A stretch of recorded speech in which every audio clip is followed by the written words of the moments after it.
Hi Libra, welcome po sa ating channel. Ito ang inyong monthly kabay tarot reading for your career and money ngayong April 2025. Please be reminded kung naka-resonate kayo, comment down. Kung hindi kayo naka-resonate, ibigay niyo po sa iba kasi general reading po ito. This is for you Libra ngayong April 2025 for your career and money.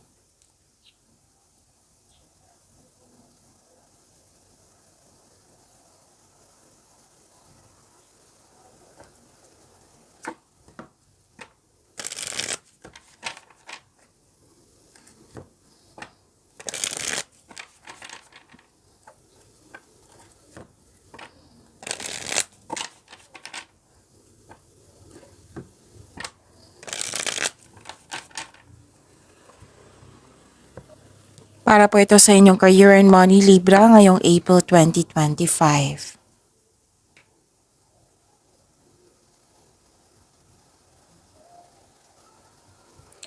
Maraming salamat po sa inyong patuloy na suporta at maraming salamat din po sa mga hindi nag-skip ng ads. Gamitin ang reading na ito bilang gabay lamang sa mga hindi pa nag-subscribe. Subscribe na po kayo at click bell notification para malaman nyo na may bago tayong video. Para sa mga gustong magpa-reading po, may lumabas dyan sa screen nyo ngayon. Panoorin nyo po at sundin ang instruction.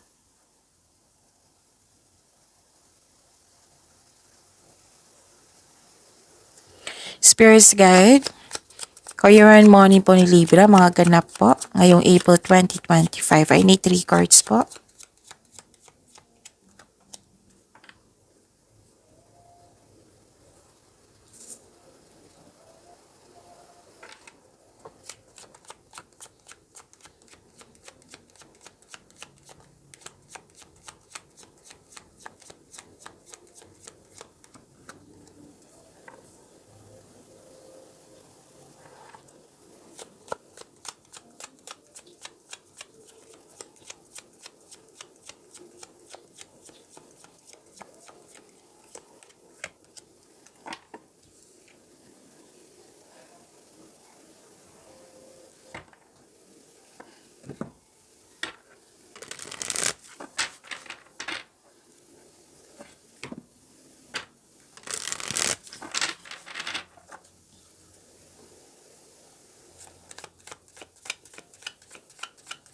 Spirits Guide, mga mensahe po para kay Libra sa kanilang career and money ngayong April 2025 po, April. I need 2 cards po.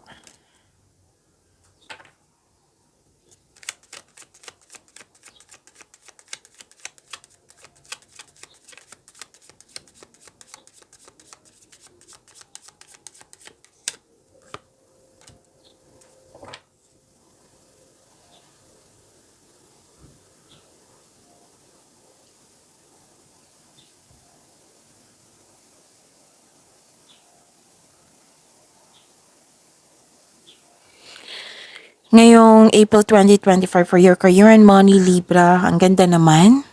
Nakikita ko ditong alaga ng alaga nyo yung career and money nyo po.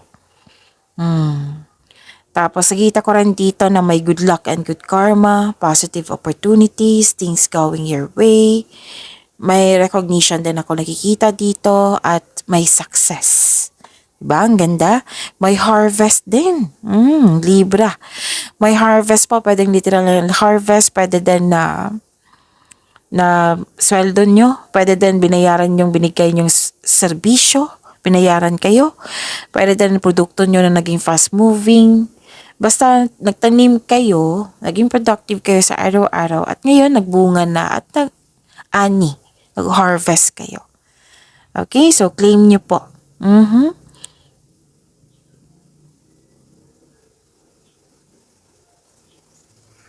Mensahe po para sa inyo. Celebration. It might be my party, reunion, special event, public event, meeting. May celebration dito. It might be my achievement or completion. So, kick off the party activities and have a great time. Plan for a joyful future. And fast changes. Things happen suddenly in a short period in a hurry. Take bold steps forward.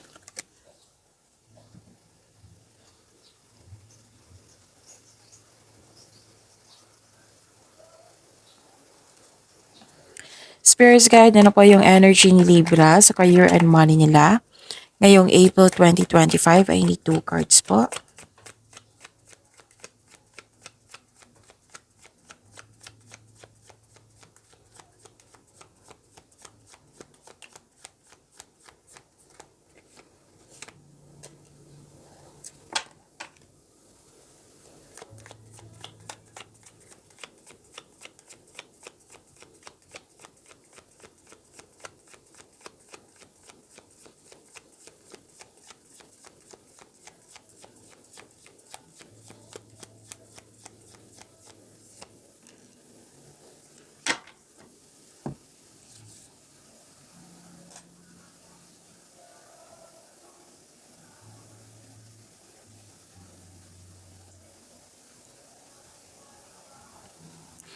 Kung may narinig kayo or may nakita kayong repeating message, meaning to say, pinupush ng cards niyan kasi ang ilan sa inyo hindi pa binigyan ng atensyon na kung maaari din po, bigyan niyo po ng solusyon at aksyon. Remember Libra, at the end of the day, alam mo na ikaw lang taong may kakayahan at responsable na gumawa ng sarili mong katotohanan at kinabukasan. So na yung energy ni Libra?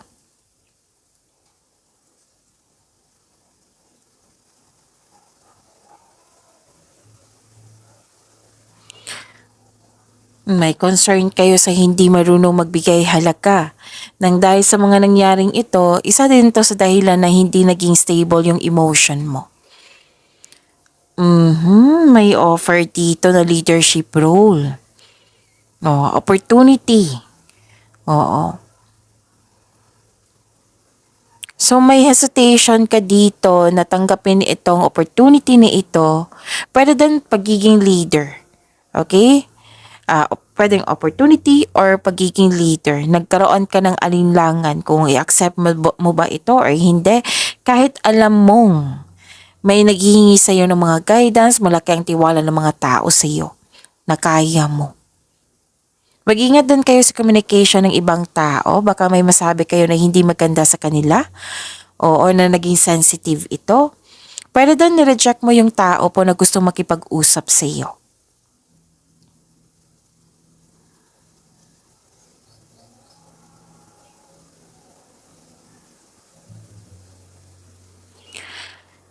Okay, mag-ingat sa isang taong mahilig magmanipula. Makinig din sa inyong intuition. Parang hinayaan mong taong toxic po. May toxic dyan na kasamahan mo. Or hindi ka pa ready tanggapin yung opportunity na binigay sa inyo, 'di ba? Yung sabi ko sa inyo kanina. Nahihirapan kayo maggawa ng desisyon. Na yes, kitang-kita ko dito na may gagawa kayo ng desisyon. So, para makagawa kayo ng best decision, konkretong plano po ay kailangan. Nagpapadala kayo sa takot na nabibigatan kayo sa paggawa ng desisyon. So, aside sa konkretong plano, maging kalma kayo at maging balanse. Yan yung unahin yung gawin. Be calm and make it balance.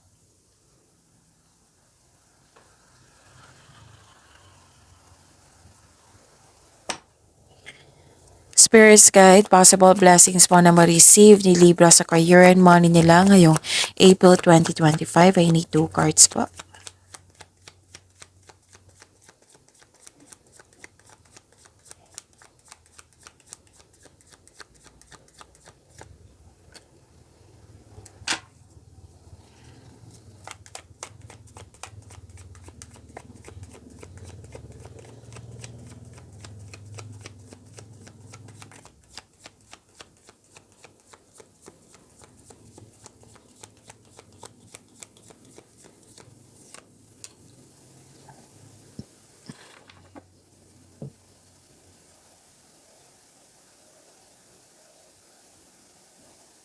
Okay, ang ganda ng blessings si Libra.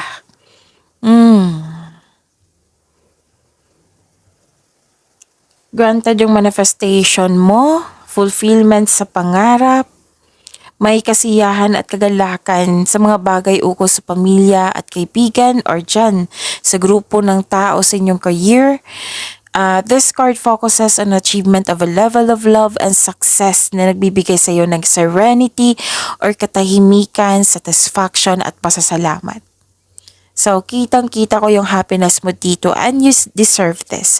May completion of cycle po. Okay, so this is the clarification of your card here na celebration. May achievement, may success, granted yung manifestation. Success in workplace and home also. Oo. Success in workplace and home. I-acknowledge mo ang nagbigay ng suporta sa iyo, yung galing sa inyong co-workers na para mo ring pamilya. Basta may nakita kong group of people dito na very supportive sa iyo. Na malaking tiwala nila sa iyo. Kanina pa to sa energy nyo. So kung ikaw ay may balak mag-change career o magtayo ng negosyo, know that you have the very supportive friends and family. So nakita ko dito yung love and respect and happiness. Satisfied ka sa mga ginawa mo. Kaya nga may sabi ako dito sa inyo oracle cards na achievement, celebration, kasi may harvest. Dito rin sa tarot cards nyo po. And you deserve this. Claim this, Libra.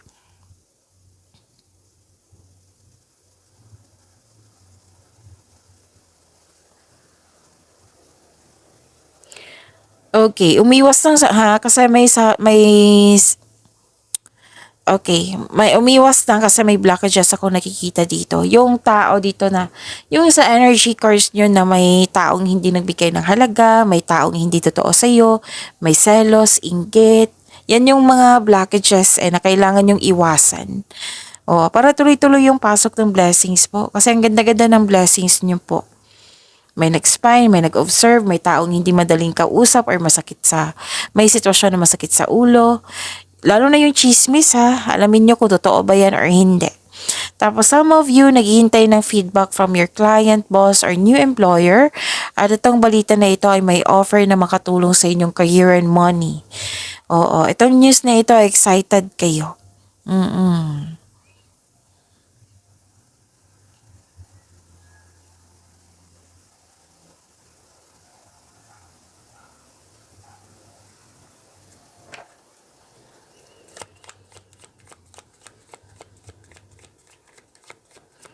Spirits Guide, challenges na ma-offer company Libra ngayong April 2025 sa career and money nila.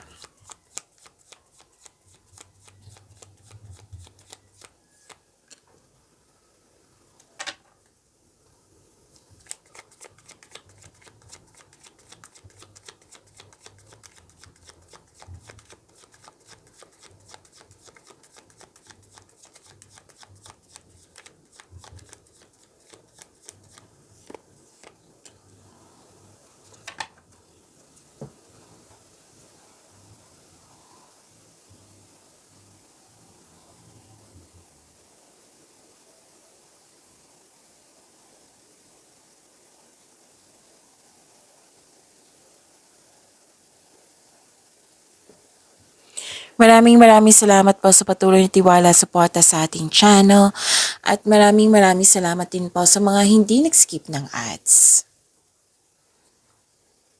Okay. This is challenges na ma-overcome para aware kayo kung ano yung mga iwasan nyo, yung mga posibleng blockages, para mabigyan nyo ng agarang aksyon, solusyon, or maiwasan kung pwede. This is the second card na different card siya pero same yung message na may taong naiinggit sa'yo, may selos akong nakikita dito. So, yan yung posibleng blockages. Pero don't worry kasi ang tanong naman dito is ma-overcome nyo ito, di ba? So, yan. Ma-overcome nyo po ito, don't worry. Mag-ingat lang kayo sa taong hindi totoo sa'yo. May selos, inggit. Pwede din kayo ang nakaramdam ng insecurity kasi alam mo na not enough yung time mo para sa inyong sarili, sa inyong family. Kaya nga sabi ng card nyo dito, pamper yourself. Bigyan ng oras ang iyong sarili.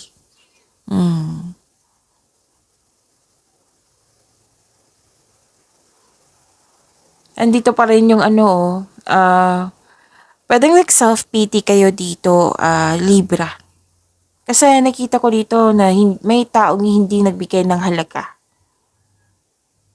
It might be this is your concern kanina na may taong mahirap kausap or may masakit sa ulo. May sitwasyon na masakit sa ulo. Pero kung nakaramdam kayo ng pagod, pamper yourself, bigyan ng oras sa inyong sarili. Huwag kayo mag-create ng blockages ha. Kasi may nakita ko dito na some of you nag-create ng blockages, lalo na yung self-pity. Remind lang po.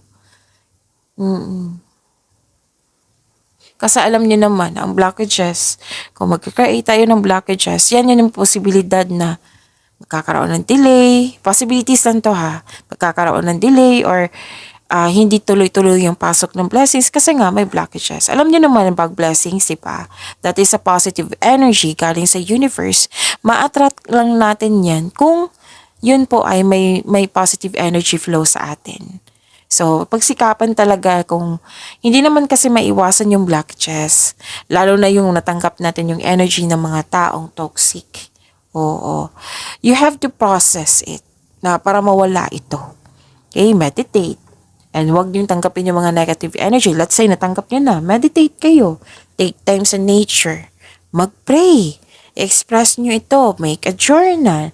Or may kausap kayo na para ma-express mo yung mga nararamdaman mo. And heal yourself. Okay?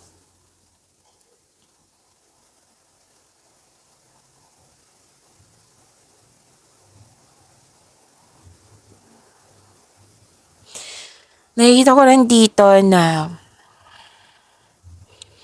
this is the second card. Oo. Different cards pero same pa rin yung mensahe. Kasi kitang-kita ko dito na yun nga. Kasi kung magkakaroon tayo ng blockages, posible talaga magkaroon ng disconnection sa inyong intuition. So sikapin nyo makinig kayo sa inyong intuition. Okay? Tapos may nangyari po daw na in-ignore nyo or iniiwasan nyo na kailangan nyong harapin. Kasi kung iiwasan mo yan, posibilidad na lalaki yan. Let's say, problema yan. Kung iiwasan mo siya, posibleng lalaki at lalaki yan. So, mahirapan kayo in the near future. So, ngayon pa, bigyan nyo na siya na harapin nyo na siya. Habang hindi pa siya mabigat. So, may hidden motives dito. Refusal to look within to eh. Confusion. Inignore. Yan yung sabi dito. So, makinig kayo sa inyong intuition. Kanina pa to pinupush ng cards nyo. Alam nyo naman, pag repeating message, kailangan nyong bigyan niya ng atensyon. Kitang-kita ko dito nag-overthink kayo, nag-overanalyze kayo. Emotion, overthinking, nag-emotional kayo, and overthinking. Instead na magkaroon kayo ng tiwala sa inyong sarili, nag-rely ka sa ibang tao, like for example, hindi mo kaya yan, Libra. Oo. Hindi mo yan matatapos, yung proyekto. Mas naniwala kayo sa kanya na instead maniwala kayo sa sarili, naniwala kayo sa kanya. Ang sabi ng card dito, maniwala kayo sa inyong sarili na kaya mo. Meron talagang tao na we cannot please everyone. At meron talagang tao na yung crab mentality. Hinihila tayo pababa. Oo. So, ano yung dapat mong gawin? Magtiwala sa inyong sarili. Bakit ka mag-rely ng mga opinion sa iba na hindi naman kayo kilala? Mas kilala mo yung sarili mo. Do it for yourself. Andyan ka sa inyong career. Nagtatrabaho ka, nagnanegosyo ka. Hindi para sa kanila. Hindi lang para sa kanila. The most priority mo is for your growth and expansion. Para magkaroon ng stability. Ginawa mo ito para magkaroon ng pag-asenso sa inyong sarili. Para matulungan mo din yung kapwa mo, lalo na yung family mo. I-priority mo yung sarili mo. And stop mo yung overthinking. Kasi alam naman natin na hindi yan nakakabuti sa'yo. So how to stop overthinking? Time for reflection and mindfulness cues. Bigyan nyo ng solusyon yung problema nyo. Okay? So, pag-imanin niyo po yung blessings sa binigay sa inyo, Libra. See you tomorrow. Please like, subscribe, and click po button for notification para updated po kayo sa daily tarot reading natin. Maraming salamat po.